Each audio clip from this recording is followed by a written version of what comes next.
나오신 모든 분들과 또 영상으로 예배에 함께 하시는 모든 성도님들에게 하나님의 은혜와 축복과 보호가 함께 하시기를 축원합니다. 우리는 철학자 소크라테스를 잘 압니다. 소크라테스가 너 자신을 알라, 그 말 때문에 유명해진 게 아니고 소크라테스는 악법도 법이다 라고 하면서 독배를 마신 것이 그게 그러하여금 유명하게 만들었습니다. 소크라테스는 BC 399년에 독배를 마셨습니다. 당시에 아테네에서 소크라테스에게 두 가지 제목으로 아테네 법정에 고발을 했는데, 아테네 시민 세 사람이 고발을 했는데 그 중에 한 사람이 장인어른이었습니다. 그러니까 소크라테스의 처가 악처라고 하더니만 그 장인도 소크라테스를 법정에 세웠습니다. 배심원단이 501명이 꾸려졌습니다. 조목조목 소크라테스는 반박을 했는데, 첫째 제목이 뭔가 하니 불경죄였습니다. 소크라테스가 자기 국가가 섬기는 신이 아닌 다른 신을 끌어들여와서 섬긴다는 거예요. 그래서 소크라테스는 그 앞에서 나는 우리 국가가 섬기는 신을 존중한다. 그렇지만 내 속에서 들려오는 내적 음성, 이거를 소크라테스는 다이어몬이라고 했어요. 다이어몬. 이 내적 음성이 들려오는데, 양심의 소리가 들려오는데 하지 말라는 말을 많이 한다. 내가 그 양심의 소리에 귀를 기울이고 하지 말라는 말대로 했을 때 항상 옳은 길로 갈 수가 있었다. 이게 이제 불신자들 마음속에 기록한 율법, 로마서 2장에 마음에 새긴 율법이죠.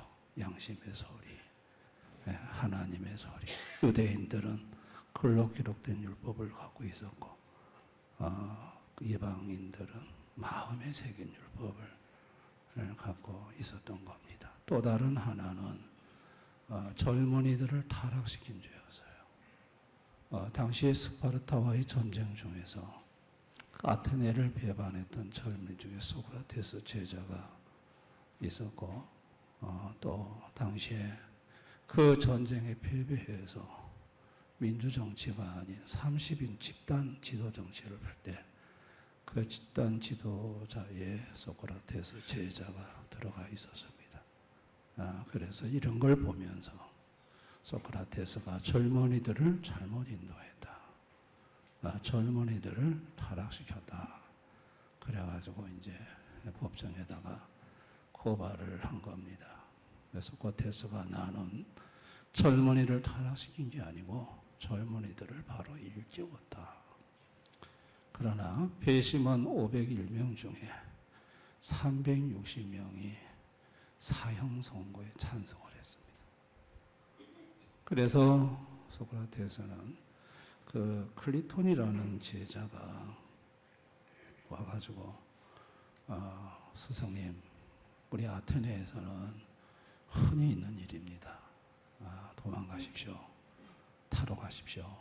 그랬을 때 악법도 법이라고 하면서 독배를 마시고 숨을 거뒀습니다. 국가의 권위를, 그게 악법이라도 국가의 권위로 법이 집행되면 그것은 지켜야 한다 하며 젊은이들에게 모범을 보였던 것이죠. 이 영향을 가장 크게 받은 사람이 플라톤입니다.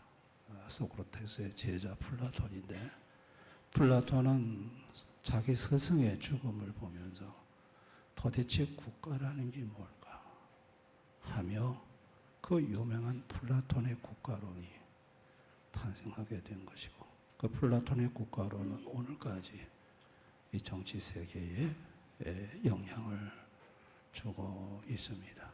이 소크라테스가 악법도 법이라고 하며 그 국가의 권위 앞에 순복해 보이는 것, 그 권위 앞에 자기 자신을 쳐서 복종시키는 그 모습을 보면서 오늘은 좀 그와 다른 장면인데 유대 사회에서 권위의 자리에 있는 세 종의 사람들이 예수님 앞에 와서 권위에 대한 질문을 합니다.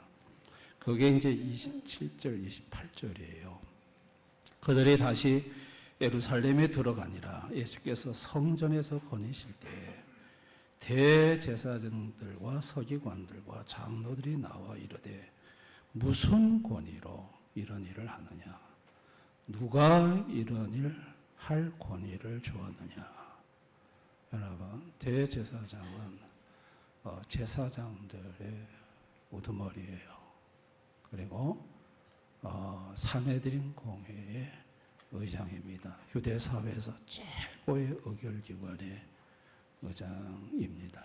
아마 막강한 권력을 가졌던 인물이고, 서기관들은 전문적인 율법 해석 연구가들이에요. 당시에 서기관들은 재판 자리에서 판사 역할을 했어요. 또 변호사 역할을 했고 산헤드린 공회의 의원이었어요. 그러니 이들도 굉장한 권위의 자리에 앉았던 사람이죠. 또 장로들은 유대의 각 지파에 또 성읍을 대표하는 연세가 높은 덕망이 있는 지도자들이었습니다. 이들은 주로 행정이나 또 문제 해결을 했던 사람들이고, 이를 또한 산헤드린 공회의 구성원들이에요. 근데 이제 이들이 유대 사회를 이끌어가는 지도자들입니다. 권위의 자리에 있는 사람들이에요. 근데 예수님이 오셔서 성전에 들어가서 성전을 다 둘러봤거든요. 강도의 소굴로 만들었다. 이 권위의 자리에 앉아있는 사람들의 돈줄을 예수님이 끊어버리셨어요. 뒤집어 엎었어요. 그러니까 이제 이들이 이제 화가 난 거죠. 그리고 공개적인 자리에서 예수님에게 질문을 던지는 거예요. 무슨 권위로 이 갈릴리 시골 촌뜨기가 무슨 권위로 성전에 와서 우리 밥줄을 끊는 성전을 뒤집었느냐? 그걸 묻는 거예요. 누가 그렇게 할 권위를 줬느냐? 자, 우리가 전부 여기 있는 우리가 유대 사회에 최고의 권위 자리에 앉아 있는 권위 주체들인데 너한테 누가 그런 권위를 줬느냐? 답을 해보라는 거예요. 그 많은 백성들 앞에서 사실은 예수님의 저런 행동은 권위 없는, 어떤 권위 근거도 없는 객기에 불과하다는 것을 백성들한테 인식을 시키고자 했던 의도가 이들에게 있었던 것입니다. 여러분, 인간이요, 죄로 타락한 이후에 권위 출처에 대한 생각이 바뀌었어요. 인간이 죄로 타락한 이후에 권위는 원래 하나님의 거였어요. 근데 사단이 와서 네가 하나님이 되라 하며 하나님의 권위의 자리에 인간을 올려다 놨어요. 그 다음부터 인간은 권위가 자기 것인 줄 알고 그 권위의 자리에 앉으면 그 권위를 자기 배를 채우는 사사로운 사욕을 이용한 권위 남용에 빠지고 말았습니다. 이것이 죄로 타락한 인간들이 권위를 대하는 모습들이에요. 근데 오늘 예수님 앞에 온 권위의 자리에 있는 유대인들이 바로 종교 지도자들이 그런 모습으로 살아갔던 인간들이고, 예수님 앞에 권위에 대해서 질문할 때 예수님이 이제 반문을 합니다. 그게 이제 29절 30절이에요. 예수께서 이르시되 나도 한 말을 너에게 물으리니 대답하라. 그리하면 나도 무슨 권위로 이런 일을 하는지 이르리라. 요한의 세례가 하늘로부터냐 사람으로부터냐 내게 대답하라. 당시의 유대 사회 백성들은요, 세례 요한은 하나님이 보내신 참 선지자로 알고 있었고, 세례 요한이 주는 세례의 권위는 위로부터 하나님으로부터 주어진 권위로 인식을 하고 있었어요. 그리고 세례 요한이 내 뒤에 오실 그분은, 예수는 내가 신발끈을 풀지도 감당하지 못할 위대한 분이라고 예수님을 소개했습니다. 지금 예수님이 세례 요한의 세례가 하늘로부터냐라고 물었을 때 하늘로부터입니다 인정하면, 세례 요한이 증거한 예수님도 그 권위를 인정을 해야 돼요. 그러니까 이들이 이거 세례 요한의 권위도 우리가 인정을 안 했는데 이거 인정하면 안 된다. 그래서 아니다, 노다 하려고 보니까 백성들이, 공개적인 석상이에요. 백성들이 전부 세례 요한의 세례를 하나님으로부터 온 것으로 그 권위 근거를 하나님에게 두고 있는데 자기들이 아니다 그러면 백성들이 볼때같이 일어날 것 같으니까 모른다고 하자 하고 모른다고 대답을 합니다. 그러자 예수님이 그들에게 나도 무슨 권위로 이런 일을 하는지 너희에게 이르지 않겠다, 이렇게 말씀을 하셔요. 여러분, 예수님이 권위의 자리에 있는 당시 종교 지도자들에게 이르지 아니한 예수님의 권세, 그 권세는 어떤 권세일까요? 예수님의 권세는요, 예수님의 권위는요, 신적 본질에서 나오는 절대적 권위예요. 예수님은 신적 본질, 성부, 성자, 성령 하나님과 한 본질로 계세요. 한 본질. 그걸 삼위일체, 일체라고 하는 거예요. 일체. 한 본질로 계신다. 원하시고 영이시다. 그러니까 예수님으로부터 나오는 권위는 신적 본질로부터 나오는 권위예요. 그 권위가 어떤 권위냐? 창조주의 권위죠. 모든 만물을 만드신 창조주의 권위예요. 창조한 만물을 다스리시는 섭리의 권위예요. 그냥 모든 만물이 저절로 움직여지는 거 아니에요. 신적 본질이신 성부, 성자, 성령 삼위일체께서 움직여요. 그 본질이 바로 예수님이세요. 섭리자로서의 권위가 있어요. 죄에 대한 권위가 있죠. 죄를 규정하시고 이것이 죄라고 규명하시는 분은 이건 하나님만이 하실 수 있는 거예요. 뿐만 아니라 심판자로서 권위가 있죠. 만드신 모든 창조물, 피조물을 심판하시는 심판자이세요. 그러니까 예수님은 신적 본질로서 갖고 계시는 권위가 있어요. 그런데 또한 예수님은 중보자로서의 권위가 있습니다. 이 중보자는 선지자적 권위죠. 예수님은 가장 완벽하게 하나님의 뜻을 전하는 분이에요. 그분 자체가 하나님 말씀 자체예요. 그리고 예수님은 제사장적 권위를 갖고 있죠. 죄를 위해 자기 목숨을 십자가에 내주셨고 단번에 죄 문제를 해결하셨고 하나님과 죄인 사이를 화목케 하시는 제사장적 권위를 갖고 계시죠. 또 예수님은 왕권을 갖고 계시죠.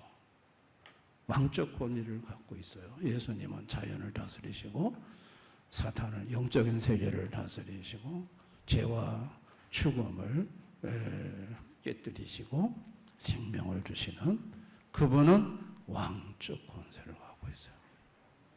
여러분, 예수님이 갖고 있는 권위는요, 어마어마한 권위예요. 신적 본질에서 나오는 창조주, 섭리자, 죄 심판의 심판자로서의 권위, 중보자로서의 선지자, 제사장 왕의 권위를 갖고 있어요. 여러분, 예수님이 이 땅에 육체로 오셔서 이것을 다 보여주세요. 여러분, 오병이어의 기적, 보리떡 5개, 물고기 2마리로 5,000명 먹고 12광줄이 남은 거, 이건 창조주의 권위예요. 창조주가 아니면 그걸 불가능해요. 베드로가 밤새 수고했지만 한 마리도 못 잡았는데 깊은 곳에 예수님 말씀 의지하고가 그물을 내렸더니 2배 가득 차게 된, 이건 섭리자로서의 권위를 보여주는 거예요. 물속의 모든 물고기를 지금 주님이 통제하시고 다스리는 그분이 아니고선 그게 일어날 수 없는 일이에요. 중풍병자가 왔을 때 소자의 내자사함을 받았느니라 하면서 죄를 사는 권사가 있음을 보이시고 들고 온 침상을 들고 나가라 할 때 중풍병이 즉시 치료가 되면서 침상 메고 나가는 사건, 그분이 죄를 다스리시고 죄를 사하시는 권세 가신 분이고, 예수님이 앞으로 다가올 무서운 심판에 대해서 마태복음 24장에 구체적으로 열거한 것은 그분이 심판자이시기 때문에 그렇게 말할 수 있었던 거였어요. 아멘. 예수님은 선지자, 제사장, 왕적 군대 귀신 들린 자가 벌벌 떨고 나가고, 예수님은 십자가에 죽으셨다가 다시 부활하심으로 말미암아 죽음을 깨뜨리시는 왕이심을 보이셨어요. 할렐루야. 그런 신적 본질의 권위, 중보자의 권위를 갖고 계신 예수 앞에, 아니 대제사장, 서기관, 무슨 권위로 이걸 하느냐고 질문을 던지는 것 자체가, 이거는 참으로 가소로운 행동이고, 온 우주를 다스리신 하나님 앞에 교만한 행동이고, 마치 동물원에 떨어진 고양이가 자기 앞에 있는 호랑이 보고 쌍심시키고 달겨드는, 고양이하고 호랑이하고 맞서는 거 보셨어요? 호랑이가 하도 같지 않으니까 그냥 조만한 주먹덩어리만 하는 게 그와 같은 모습인 거죠. 예수님은 그들에게 무슨 권위로 이런 일을 하는지 보이지 않았습니다. 신적 권위를 열어 보이지 않았습니다. 그건 그들에 대한 심판이고 하나님이 지옥에 보내겠다는 결정이에요. 그러나 예수님은 사랑하는 제자들의 일은 그 무슨 권위로 하는지 보여주셨습니다. 변화산에 가서 예수님의 변화된 모습, 그리고 모세와 엘리야가 나타나서 대화를 나누는 모습, 이거는 신적 권위를 보여주는 거예요. 베드로가 물고기 2배 가득 찼을 때 나는 죄인입니다 하고 그 자리에 무릎을 꿇었던 거, 신적 권위에서 본 거예요. 아멘. 도마가, 의심 많은 도마가 죽었다가 다시 살아난 예수님의 몸을 만지시고 나의 왕, 나의 하나님, 나의 주, 나의 하나님이라고 고백한 거, 여러분, 이거는 바로 주님의 신적 권위를 본 거죠. 여러분, 믿음이라는 게 뭘까요? 믿음이라는 것은 사람의 권위를 보는 게 아니고 예수님에게서 신적 본질의 권위, 창조주, 섭리자, 죄 심판자의 권위를 보는 것이 믿음입니다. 믿음이라는 것은 예수님에게서 중보자의 권위, 선지자, 제사장, 왕권을 가지신 분으로 보는 것이, 그게 믿음입니다. 믿음이 없는 사람은 사람의 권위만 보지만 믿음의 사람은 하나님의 권위를 봅니다. 아멘. 사람의 권위만 쳐다보는 인생들에게 하나님 아버지가 아들 예수를 보내서 그 예수를 통해서 신적 본질의 권위, 중보자의 권위, 하나님의 권위를 보게 해서 사람의 권위로 사는 인생이 아니라 하나님의 권위로 사는 인생으로 만들어주고자 하셨던 거예요. 이게 하나님 아버지의 자비하심입니다. 믿으시기를 바랍니다. 결국은 사람의 권위만을 바라봤던 대제사장, 서기관, 장로들은요, 유대사회 권위자에 앉았었지만 그 권위 가지고 성전을 강도의 구려를 만들고 지들 배만 채우다가 비참하게 살다 지옥 가는 인생이 되고 말았어요.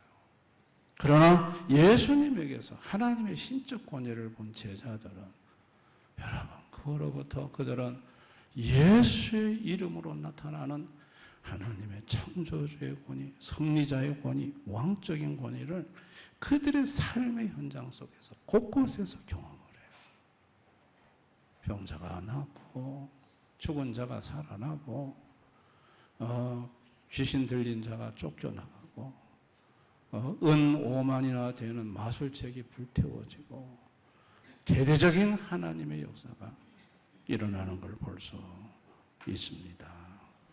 여러분, 어떤 권위를 보느냐에 따라서 사람의 삶이 달라진다는 걸 제자들이 보여준 거예요.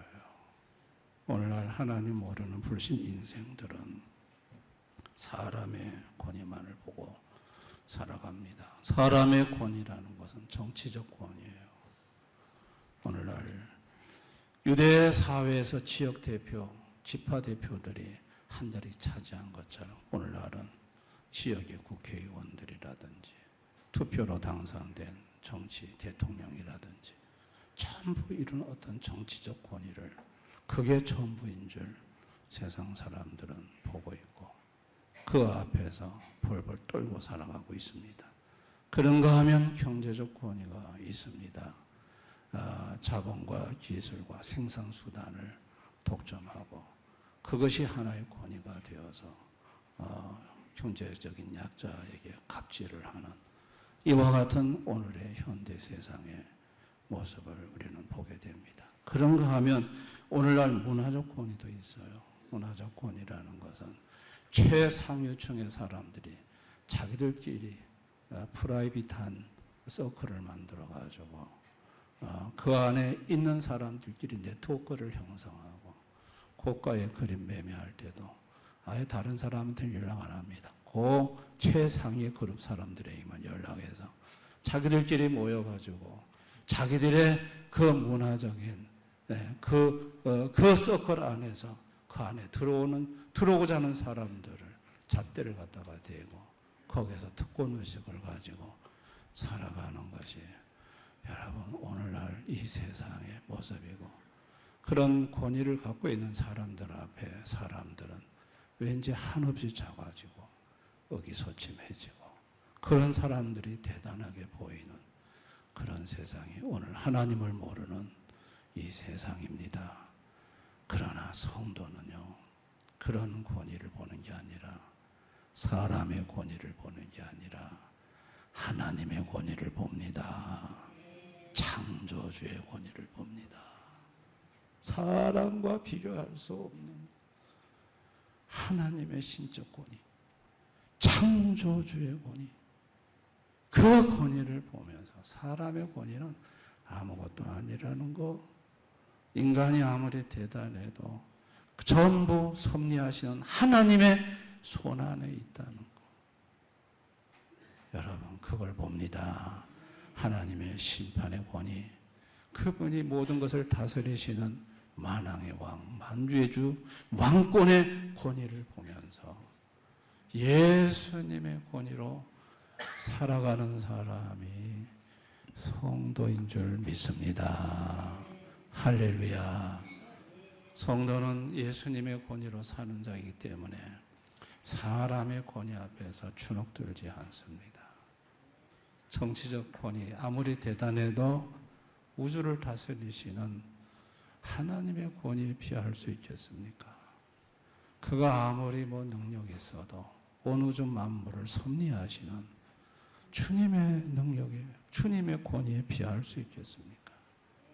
여러분, 그래서 예수 믿는 사람은 바로 예수의 신적 본질의 권위, 중보자의 권위를 보므로 세상 사람들 권위 앞에서도 주눅들지 않고 어깨 펴고 당당하게 살아가는 사람들이 성도인 줄 믿습니다. 성도들이 이 예수의 이름으로 창조주의 권위, 섭리적인 권위, 왕적 권위를 삶의 현장 속에서 체험하며 누리며 살아갑니다. 기적이 일어납니다. 예수 이름으로 기도할 때 상상할 수 없던 기적이 일어나고, 이거는 우연이라고 말할 수 없을 정도로, 이거는 하나님이 아니고서는 이거는 할 수 없는 일, 하나님의 아주 오묘한 섭리의 일들이 일어납니다. 여러분, 영적 세계에서 예수 이름으로 나타나는 놀라운 권능을 봅니다. 할렐루야. 저는 특별히 영적 세계에서 이 예수의 왕적 권위가 얼마나 강력하게 나타나는지 저는 이 영적 세계에서 종종 경험을 합니다. 저는 섬에서 교회를 개척할 때 한 자매가 지금도 생각이 납니다. 그 자매는 악한 영에게 이렇게 고통을 받고 있는 자매였는데, 그 자매가 귀신이 발작을 해서 소리를 지르는데 얼마나 소리를 크게 지르는지, 그때 제가 결혼 전이라 이 총각 전도사가 섬 여자를 그냥 건물 안에서 소리 지르게 하면 섬 사람들이 뭐라고 생각을 하겠습니까? 큰일 났습니다. 이거 소리 지르는 걸 멈춰야 되겠는데, 그때 제 방에는 그때 쓰러져 가는 교회였는데, 그때 우리 제 혼자 있는 게 아니라 청년들이 같이 있었어요. 섬에 있는 청년 10명이 다 전도돼서 교회 나왔거든요. 그래서 다른 청년들 보고 저 소리 지르는 걸 좀 멈추게 해봐라 했더니 멈출 방법이 없습니다. 얼마나 악을 쓰고 소리 지르는지 큰일 났습니다. 저 소리 안 멈추면 나는 꼼짝없이 섬 처녀를 겁탈하는 전도사로 소문나게 되죠.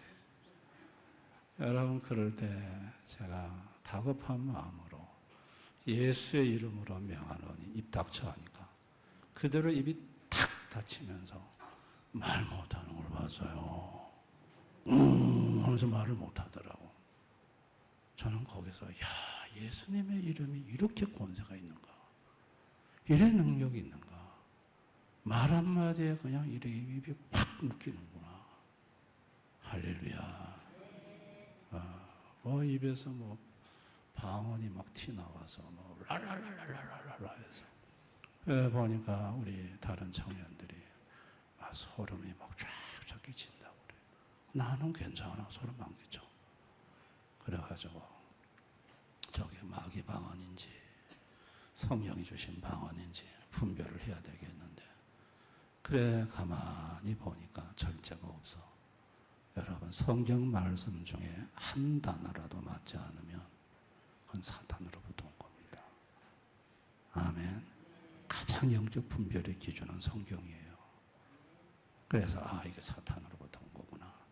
그리고 예수 이름으로 명하노니 사탄아 나가라 하니까 그 자매의 눈빛이 순식간에 표독한 눈빛으로 바뀌면서 이 딸은 내 딸이니까 너 손대지 마라고 하더라고요. 이 딸은 하나님의 딸이니까 나가라 그랬더니 못 나간다고 하지만 결국은 나갔습니다. 제가 한 사건을 이렇게 예를 드는 것은 예수님의 신적 권위가 우리 삶의 현장에 어떻게 나타나는지를 여러분한테 제가 설명해 드리기 위해서입니다. 아멘. 그분의 창조주의 권위, 그분의 섭리주의 권위, 그분의 왕적 권위. 여러분이 범죄에서 죄로 가슴이 무너질 때 그분의 제사장의 권위, 하나님과 나 사이를 막혔던 모든 것을 풀어내시고 놀라운 평화를 가슴속에 부어주시는 은혜, 이게 전부 다 그분으로부터 오는 것입니다. 아멘. 그러니까 우리가 예수를 믿어도 사람만 쳐다보고 살면 결국은 사람의 권위밖에 모르지만, 예수님에게서 신적 권위, 하나님의 권위를 보면 그 하나님의 권위를 삶의 현장 속에서 누리며 사는 인생이 될 수 있다는 거예요. 나는 지금까지 예수 믿으면서 어떤 권위를 보아왔습니까? 사람의 권위를 보면서 살았습니까? 하나님의 권위를 보면서 살아왔습니까? 사람의 권위를 가지고 권위 행사나 하며 그 권위를 나 사사로운 사역에 남용하면서 살아왔습니까? 아니면 하나님의 권위를 바라보며 그 권위에 순복하고 그 권위를 통해 그 권위를 갖고 계신 하나님의 영광을 위해 살아왔습니다. 한번 자신을 돌아볼 필요가 있습니다. 여러분, 우리가 하나님 권위로 살기 위해서 결단해야 되는 것은 믿고 순종하기로 결단해야 합니다. 믿어야 합니다. 순종하면 됩니다. 하나님의 권위가 나타납니다. 순종이 없는 믿음은 죽은 믿음이라고 했습니다. 순종하면 하늘의 권위, 하나님의 권위가 삶 속에서 나타나집니다. 왜 하나님 맥주절을 정하셨을까요? 오늘 맥주 감사주일인데 왜 맥주절날 하나님은 감사 헌금, 빈손으로 오지 말고 반드시 감사 헌금을 담아서 나한테 감사하라고 했을까요? 말로만 하지 말라는 거예요. 진짜 행동으로 감사하라는 거예요. 자, 출애굽기 23장 14절 16절 우리 한번 다 같이 읽어봅니다. 출애굽기 23장 14절 16절 다 같이 시작. 너는 매년 3번 내게 절기를 지킬지니라. 너는 무교병의 절기를 지키라. 내가 내게 명령한 대로 아비율이 정한 때에 이래 동안 무교병을 먹을지니 이는 그 달에 내가 애굽에서 나왔습니다.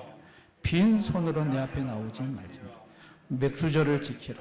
이는 내가 수고하여 밭에 뿌린 것에 첫 열매를 거두니라. 수장절을 지키라. 이는 내가 수고하여 이룬 것에 연말에 밭에서부터 거두어 저장함이니라. 수장절은 추수감사절, 맥주절은 이 전반기 때 지키는. 빈손으로 오지 말아요. 말로만 감사하지 말아요. 행동으로 보이래요. 행동으로 보이래요. 그렇게 하면 네가 하나님의 하늘의 권위를 보게 될 거라는 거예요. 그게 출애굽기 23장 25절 28절이에요. 다 같이 한번 읽어볼까요? 시작. 내 하나님 여호와를 섬기라. 그리하면 여호와가 너희의 양식과 물의 복을 내리고 너희 중에서 병을 제하리. 내 나라에 낙태하는 자가 없고 임신하지 못하는 자가 없을 것이고 내가 너의 날수를 채우리라. 내가 내 위엄을 내 앞서 보내어 내가 이를 곳에 모든 백성을 물리치고 내 모든 원수들이 내게 등을 돌려 도망하게 할 것이며 내가 왕벌을 내 앞에 보내리니 그 벌이 히위 족속과 가나안 족속과 헷 족속을 내 앞에서 쫓아내라. 맥주 감사절을 한번 행동으로 한번 순종해 봐라 이거예요. 그러면 네가 하나님의 신적 권위를 목표할 텐데 양식과 물에 복을 내리고 낙태하는 자가 없게 하고 병을 없애주고 너희 대적들에게 왕벌을 보내서 대적을 쫓아내는 이런 이해할 수 없는 하나님으로부터 오는 기적을 경험할 거라는 거예요. 아멘.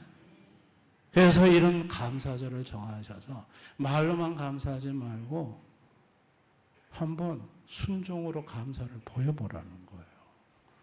순종으로 감사할 때, 그럴 때 하늘의 권위, 신적 권위를 본다는 거예요. 저는 우리 대안의 성도님들이 여러분들이 사람 사는 세상에 사람의 권위만 쳐다보고 어떻게 하든 권위 있는 사람들 비위 맞추고 사정하고 피곤하지 않습니까? 우리 대안의 모든 성님들은 그 사람의 권위와 비교가 안 되는 하나님의 권위, 신적 권위를 볼 수 있기를 바랍니다. 그 권위 앞에 기도하고 그 권위를 여러분이 사용하면서 살아가는, 그 권위를 누리면서 살아가는 우리 대안의 모든 성도님들이 되었으면 좋겠습니다. 그런 분들 되시기를 주님의 이름으로 축원합니다. 오늘 이 말씀을 생각하면서 우리 한번 기도하기를 원합니다. 나는 그동안 어떤 권위로 살아왔던가, 사람의 권위로 살아왔던가, 사람의 권위와 비교 자체가 안 되는 신적 권위, 예수에게는 신적 본질의 권위, 증보자로서의 권위, 그 하나님의 권위를 내가 바로 알고 그 권위를 사용하며 누리면서 내가 살아왔던가? 왜 인생이 절망합니까? 좌절합니까? 하나님의 권위를 보지 않기 때문입니다. 어떤 문제도 다 해결하실 수 있는 능력이, 창조주의 능력이 예수님에게 있습니다. 우리의 모든 근심 걱정을 그분에게 맡기십시다. 그분의 권위를 바라보십시다. 사람의 권위로 살아왔던 거 이제 하나님의 권위로 살아가겠노라고 주님 앞에 고백하십시다. 내 문제를 주님 앞에 기도로 맡기십시다. 우리 한번 다 같이 통성으로 간절히 주님 앞에 기도하겠습니다. 아버지 하나님, 감사를 드립니다. 오늘 이 시간 우리 모두 아버지 하나님,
하나님 아버지, 우리 성도들이 이 세상을 살아가면서 사람의 권위, 그 권위들 앞에서 한없이 작아짐을 느끼고 때로 낙심하고 때로 불안해하고 어쩔 줄 몰라하고 힘들어하는 우리 성도들이 있는 줄 압니다. 그러나 우리는 그 사람의 권위보다도 비교할 수 없는 하나님의 권위, 예수님의 창조주 승리자의 신적 권위, 만왕의 왕이신 왕적 권위, 그와 같은 권위로 사는 자임을 알게 해주시기를 원합니다. 인간의 세계에서 인간의 힘으로 방법을 못 찾고 해결하지 못할 때 창조주, 섭리자, 만주의 주, 만왕의 왕이신 예수님 앞에 엎드려 기도함으로 예수님의 역사로 해결되고 풀어지고 그 놀라운 권위를 삶 속에서 경험하고 체험하는 태연의 가족들이 되게 해주시기를 원합니다. 사람의 권위로 사는 게 아니라 하나님의 권위로 살아가는 태연의 성도들 되게 해 주옵소서. 예수님 이름으로 기도드리옵나이다. 아멘.